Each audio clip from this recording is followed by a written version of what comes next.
پہلی تقریر ہوگی۔ تقریر کا عنوان ہے جماعت کی ترقی میں ہمارے نوجوانوں کا حصہ، اور مقرر ہیں مقرر محترم منور عابد صاحب، صدر مجلس خدام الاحمدیہ جرمنی۔ مقرر منور عابد صاحب۔ اشہد ان لا الہ الا اللہ وحدہ لا شریک لہ واشہد ان محمدا عبدہ ورسولہ۔ اما بعد فاعوذ باللہ من الشیطان الرجیم۔ بسم اللہ الرحمن الرحیم۔ رجال لا تلہیہم تجارۃ ولا بیع عن ذکر اللہ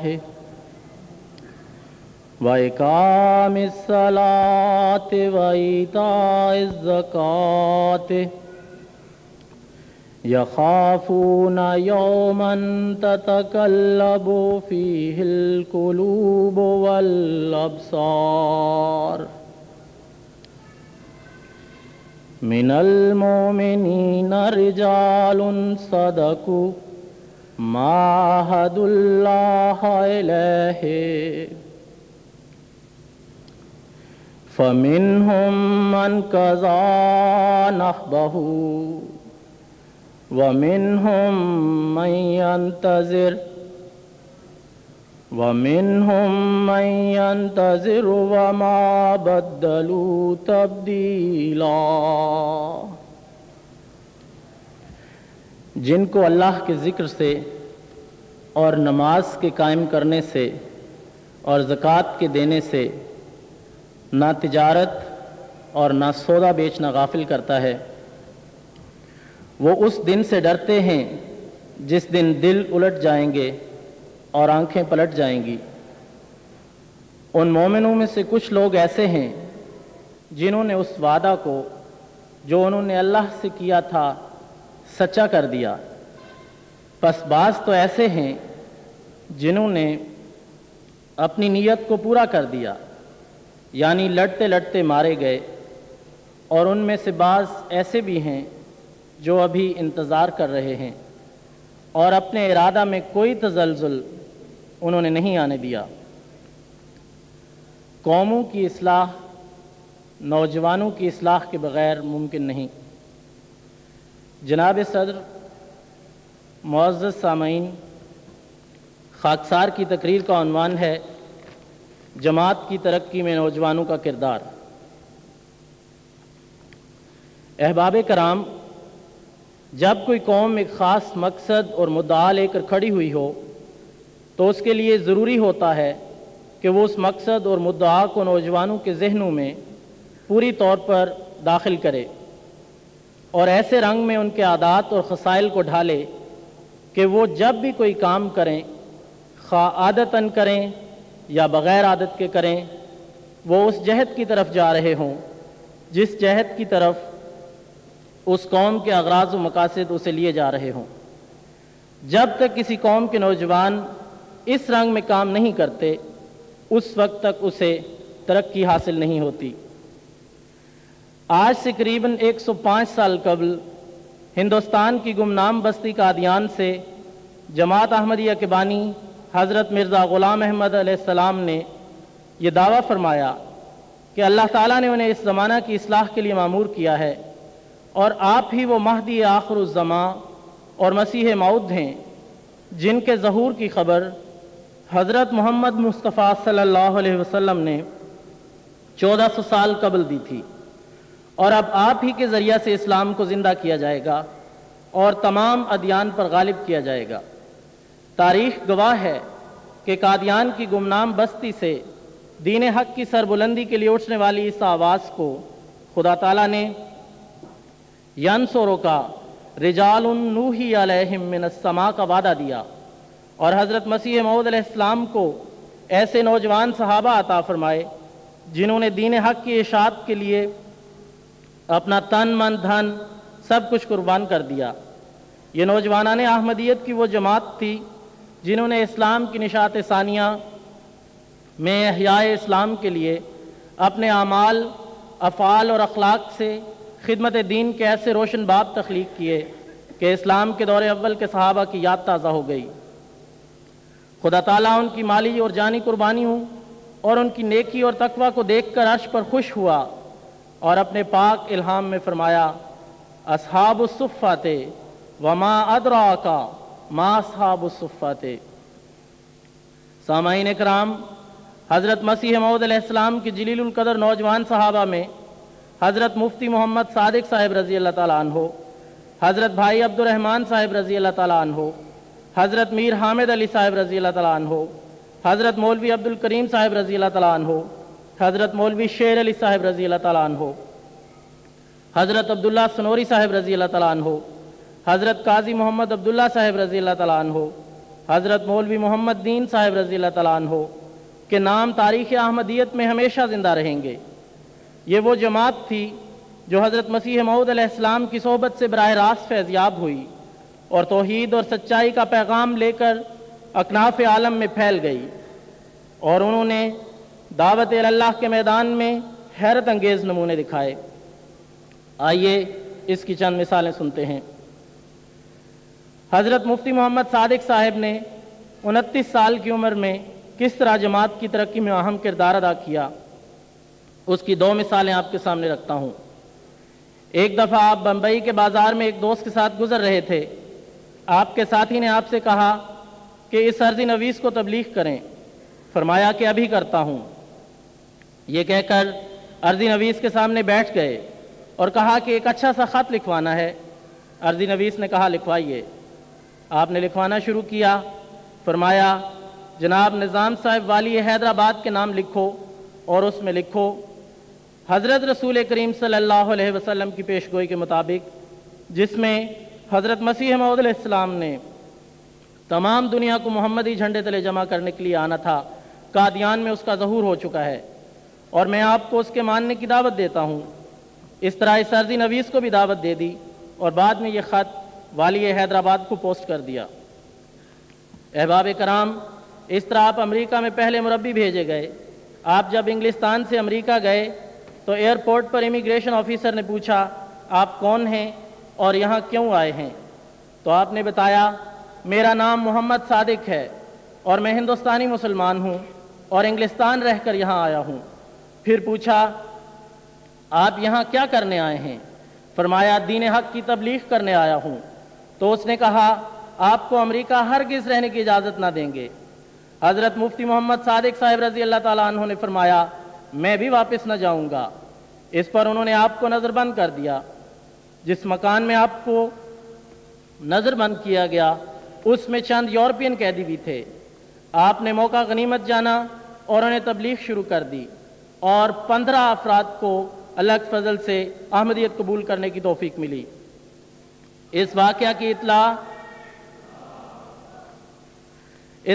اطلاع جب وہاں کے افسران کو ملی تو انہوں نے فوری طور پر آپ کی رہائی کا حکم جاری کر دیا کہ یہ تو بڑا خطرناک آدمی ہے۔ اس طرح آپ کو نظر بندی سے رہائی ہوئی اور آپ آزادی سے تبلیغ دین میں مصروف ہو گئے۔ اس طرح آپ وہ نوجوان تھے جنہوں نے جماعت کی ترقی میں نہایت اہم کردار ادا کیا۔ سامعین کرام، حضرت بھائی عبد الرحمن صاحب قادیانی رضی اللہ تعالیٰ عنہ نے 1895 میں 16 سال کی عمر میں احمدیت قبول کی اور قادیان میں آنے کے بعد آپ نے اپنی زندگی کا مقصد صرف اور صرف جماعت کی خدمت بنا لیا اور اسی فکر میں دن رات لگے رہتے تھے کہ آپ کی جماعت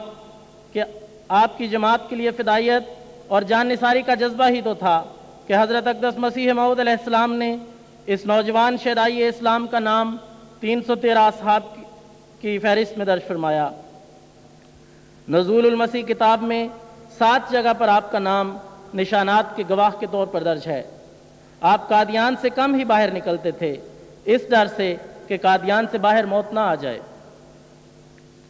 حضرت مولوی ظہور حسین صاحب کے متعلق حضرت اقدس خلیفۃ مسیح ثانی رضی اللہ تعالیٰ عنہ فرماتے ہیں مولوی ظہور حسین صاحب جب انہوں نے مولوی فاضل پاس کیا تو اس وقت لڑکے ہی تھے۔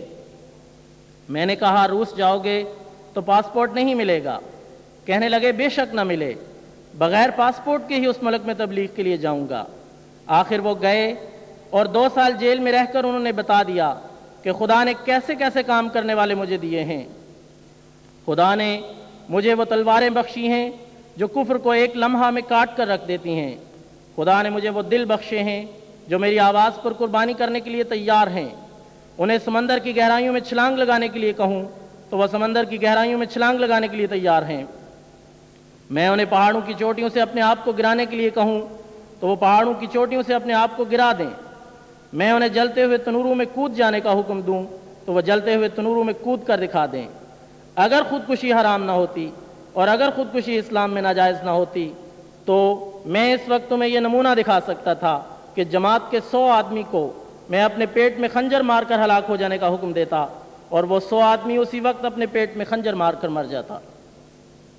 محترم نسیم سیفی صاحب نے کیا خوب کہا ہے، سفر کے سنگ میلوں سے پتہ چلتا ہے راہی کا، سفر کے سنگ میلوں سے پتہ چلتا ہے راہی کا، عجب انداز ہوتا ہے خدا کے ہر سپاہی کا، نہ تھکتا ہے نہ رکتا ہے نہ دبتا ہے مصائب سے، اثر ہے اس پہ ہر لمحہ دعائے صبح گاہی کا، پیام آتے ہیں ہفت افلاک سے بڑھتے چلے جاؤ، پیام آتے ہیں ہفت افلاک سے بڑھتے چلے جاؤ، بلندی پست ہو جائے اگر چڑھتے چلے جاؤ۔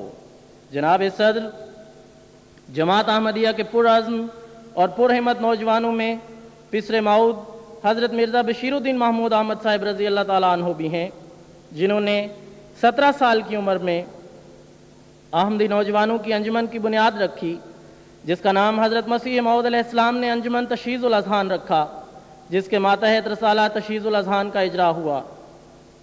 سامعین کرام، جماعت پر خوف و ہراس کا ایک ایسا وقت بھی آیا جب حضرت مسیح موعود علیہ السلام اس جہان فانی سے رخصت ہو گئے۔ اس موقع پر حضرت مسلم موعود کی عمر صرف 19 برس تھی۔ آپ نے اپنے مقدس باپ کے سرہانے کھڑے ہو کر یہ عہد کیا، ابا اگر ساری جماعت بھی آپ کو چھوڑ جائے تو میں تنہا آپ کے مشن کو جاری رکھوں گا۔ معزز سامعین، تاریخ احمدیت کا لمحہ لمحہ گواہ ہے کہ اس اولو العزم نوجوان نے ہر رنگ میں اپنے عہد کی لاج رکھی۔ تحریک احمدیت کے اس سپہ سالار نے ہر خوفناک ابتلا سے جماعت کو بحفاظت نکالا۔ نصیبوں میں ہے حیات، جو مر گئے انہی کے نصیبوں میں ہے حیات، اس راہ میں زندگی نہیں ملتی بجز ممات، جو خاک میں ملے اسے ملتا ہے آشنا، اے آزمانے والے یہ نسخہ بھی آزما۔ معزز احباب کرام، قربانیوں کا سفر آج نئی جہت میں داخل ہو چکا ہے۔ آج خدام الاحمدیہ کی تنظیم دنیا کے ہر حصہ میں مضبوط اور خلافت سے وابستہ دین اسلام کے پھیلاؤ کے لیے سرگرداں ہے۔ MTA کا نظام قربانیوں کی نئی تعبیر لایا ہے۔ خدائے عز و جل نے مسیح موعود علیہ السلام سے وعدہ کیا تھا، ہم تجھے ایک کھلی فتح دیں گے۔ آج اس فتح کے آثار ہم دیکھتے ہیں۔ آج توحید اور محمد رسول اللہ صلی اللہ علیہ وسلم کا پیغام تمام بر اعظموں کی فضا میں گونج رہا ہے۔ MTA کی عظیم کامیابی تک بے شمار قربانیوں اور دعاؤں کا سفر ہے جو برکات اور ثمرات کی جامع صورت میں جماعت پر نازل ہوا ہے، اور اب نوجوانان احمدیت ان فضلوں اور رحمتوں کو اپنے پیارے امام حضرت خلیفۃ مسیح الرابع کی ہدایات کی روشنی میں تمام دنیا میں پھیلا رہے ہیں۔ الحمدللہ علی ذالک۔ پرعزم نوجوان، پرعزم جواں ہمت خدام احمدیت کو مخاطب کرتے ہوئے کسی شاعر نے کیا خوب کہا ہے، تم احمدی جوان ہو، خدا کا ایک نشان ہو، معلم جہان ہو، تم حامل قرآن ہو، ادب پہ مہربان ہو، رحیمیت کی جان ہو، جو دین حق کی شان ہو تو سوز دل کی جان ہو، جہاں میں آج دین کے تم ہی تو پاسبان ہو، بڑھے چلو خدا نگہ بان ہو، تم احمدی جوان ہو، خدا کا ایک نشان ہو۔ وقت کی کمی کے باعث اپنی تقریر کو مختصر کرتے ہوئے حضرت مسلم موعود علیہ السلام کے اس اقتباس پر اپنی تقریر کو ختم کرتا ہوں۔ حضور فرماتے ہیں، وہ وقت آنے والا ہے جب جرمنی اور جاپان دونوں کے سامنے ہمیں عیسائیت کی ناکامی اور اسلامی اصول کی برتری کو نمایاں طور پر پیش کرنا پڑے گا، اسی طرح انگلستان اور امریکہ اور روس کے سمجھدار طبقہ کو، اور کوئی ملک بھی ایسے سمجھدار طبقہ سے خالی نہیں ہوتا، اسلام کی برتری بتا سکیں گے۔ مگر یہ اسی وقت ہو سکتا ہے جب ہماری طاقت منظم ہو، جب ہم جماعت کے تمام افراد زیادہ سے زیادہ قربانیاں دینے کے لیے تیار ہوں، جب کثرت سے مبلغین ہمارے پاس موجود ہوں، اور جب ان مبلغین کے لیے ہر قسم کے سامان ہمیں میسر ہوں۔ اسی طرح یہ کام اسی وقت ہو سکتا ہے جب جماعت کے تمام نوجوان پورے طور پر منظم ہوں، اور کوئی ایک فرد بھی ایسا نہ ہو جو اس تنظیم میں شامل نہ ہو۔ وہ سب کے سب ایک مقصد کے لیے کہ ہم نے دنیا میں اسلام اور احمدیت کو قائم کرنا ہے، اس طرح رات اور دن مشغول رہیں جس طرح ایک پاگل اور مجنون شخص تمام جہات سے اپنی توجہ ہٹا کر ایک کام کی طرف مشغول ہو جاتا ہے۔ وہ بھول جاتا ہے اپنی بیوی کو، وہ بھول جاتا ہے اپنے بچوں کو، وہ بھول جاتا ہے اپنے دوستوں کو اور رشتہ داروں کو، اور صرف ایک مقصد اور ایک کام اپنے سامنے رکھتا ہے۔ اگر ہم یہ جنون کی کیفیت اپنے اندر پیدا کر لیں گے اور جماعت کا ہر فرد دن اور رات اس مقصد کو اپنے سامنے رکھے، تو یقیناً خدا تعالی ہماری جماعت کے کاموں میں برکت ڈالے گا اور اس کی کوششوں کے حیرت انگیز نتائج پیدا کرنا شروع کر دے گا۔ الفضل 11 اکتوبر 1944۔ پس قربانیوں کا یہ سفر ہمیں شش جہات پھیلنے کی دعوت دے رہا ہے۔ آؤ ہم بھی اپنے سے پہلوں کے نقش قدم پر چلتے ہوئے خلافت کے زیر سایہ خاموشی سے قربانیوں کی ایسی مثال قائم کریں کہ خدا آسمان پر ہم سے راضی ہو جائے اور آنے والے زمانوں کے لیے ہم نمونہ ٹھہریں۔ آمین ثم آمین۔ اب میں اپنی گزارشات کو خدا میں احمدیت کی شان میں لکھے ہوئے محترم ثاقب زیروی صاحب کے ان اشعار پر ختم کرتا ہوں۔ اسلام کے شیدائیو، انسانیت کے دوستو، تم پہ خدا کی رحمتیں ہر دم رہیں سایہ فگن، کردار سے گفتار سے اخلاص دین ہو موجزن، مقصود اٹھتے بیٹھتے ہو خدمت دین وطن، اب عالم اسلام کا تم ہو حقیقی بانگ پن، اے روشنی کے ساتھیو، اسلام کے شیدائیو، انسانیت کے دوستو، تم پہ خدا کی رحمتیں ہر دم رہیں سایہ فگن۔ جزاکم اللہ خیر۔